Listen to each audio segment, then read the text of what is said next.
ಪ್ರಾರ್ಥನೆ ಸಹಕಾರದ ಮೂಲಕ ಮತ್ತೊಮ್ಮೆ ಗೆದ್ದು ಸಚಿವನಾಗಿ ಬಂದಿದ್ದೇನೆ. ನೀಬಿಟ್ಟ ವಿಶ್ವಾಸಕ್ಕೆ ಎಂದಿಗೂ ಧಕ್ಕೆ ಬಾರದಂತೆ ಕೆಲಸ ಮಾಡುತ್ತೇನೆ ಎಂದು ನಗರಾಭಿವೃದ್ಧಿ ಮತ್ತು ವಸತಿ ಖಾತೆ ಸಚಿವ ಯುಟಿ ಖಾದರ್ ಹೇಳಿದರು.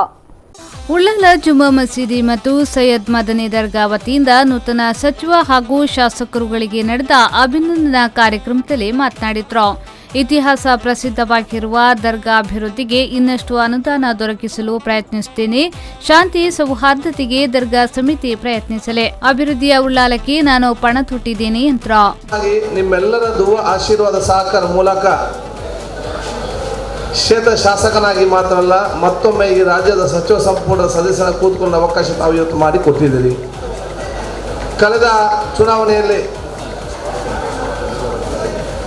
ಕಳೆದ ಚುನಾವಣೆಯಲ್ಲಿ ತಾವೆಲ್ಲರೂ ಕೂಡ ಶಕ್ತಿ ಮೀರಿ ದುಡಿದು ನನಗೆ ದುವಾ ಮತ್ತು ನಮ್ಮ ಶ್ರಮದ ಮೂಲಕ ಗೆಲ್ಲಿಸಿಕೊಟ್ಟಿದ್ದೀರಿ.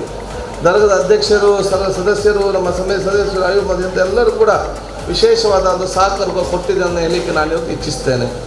ನೀವು ಇಟ್ಟಂಥ ವಿಶ್ವಾಸಕ್ಕೆ ಧಕ್ಕೆ ಬರದ ರೀತಿಯಲ್ಲಿ ಈ ಕ್ಷೇತ್ರದ ಮತ್ತು ನಿಮ್ಮೆಲ್ಲರ ಗೌರವವನ್ನು ಉಳಿಸುವಂಥ ಕೆಲಸದ ಒಂದು ಕಾರ್ಯವೈಖರಿ ಖಂಡಿತವಾಗಿ ನಾನು ಮಾಡ್ತೇನೆ. ನಾನು ಹೇಳಲಿಕ್ಕೆ ಕೆಲಸ ನಾನು ಇವತ್ತು ಮಾಡ್ತೇನೆ. ಸೈಯದ್ ಮದನಿ ದರ್ಗಾ ದಕ್ಷಿಣ ಭಾರತದ ಅಜ್ಮೀರನ್ನು ಇವತ್ತು ಖ್ಯಾತಿಯಾಗಿ ವಿಶ್ವವಿಖ್ಯಾತಿ ಪಡ್ಕೊಂಡಿದೆ. ಈ ವಿಶ್ವವಿಖ್ಯಾತಿಯನ್ನು ಉಳಿಸಿಕೊಂಡು ಇನ್ನಷ್ಟು ಅತ್ಯುತ್ತಮವಾದ ಮೂಲಭೂತ ಸೌಕರ್ಯ ಪ್ರದೇಶಕ್ಕೆ ನಾವು ಒದಗಿಸಿಕೊಂಡಂಥ ಜವಾಬ್ದಾರಿಯನ್ನು ಕೂಡ ನಾನು ಹಮ್ಮಿಕೊಳ್ತೇನೆ ಹೇಳಲಿಕ್ಕೆ ನಾನು ಇವತ್ತು ಬಯಸುವಂಥದ್ದು. ಇದೇ ವೇಳೆ ಕಾರ್ಯಕ್ರಮದಲ್ಲಿ ಸಚಿವ ಯುಟಿ ಖಾದರ್, ವಿಧಾನ ಪರಿಷತ್ ಸದಸ್ಯ ಹರೀಶ್ ಕುಮಾರ್ ಅವರನ್ನ ಅಭಿನಂದಿಸಲಾಯಿತು.